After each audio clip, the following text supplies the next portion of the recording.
You might be thinking, what's the difference between the toast and bagel functions? Good question. The main difference is the Element IQ system adjusts the cook time and intensity differently to ensure you achieve that classic golden glow. Toast delivers even heat energy, top and bottom, for the duration of the cook, while bagel begins with even heat energy, then shifts more heat energy to the top of the oven for more of the cook time to beautifully brown the cut side of the bagel or melt the toppings. To begin, set your rack to position 1 in the downward position. When making bagels, the Smart Oven Air Fryer Compact has room for up to 4 slices, and you have complete control over the toasting darkness of your bagels with the temp time dial.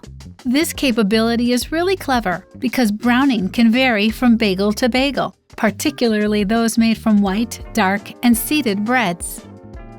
If you're using frozen bagels, use the Frozen button. When it's activated, it reduces the oven temperature and extends the timer slightly to ensure the food is heated thoroughly without burning the outside or constant monitoring. When you're ready, hit the Start/Stop button to commence bagel browning. The LCD will turn orange and your timer will automatically begin. At the end of your timer, if you'd like your bagels to be slightly darker, press the A Bit More button to add 30 more seconds of cook time. A homemade bagel. What a way to start your day, right?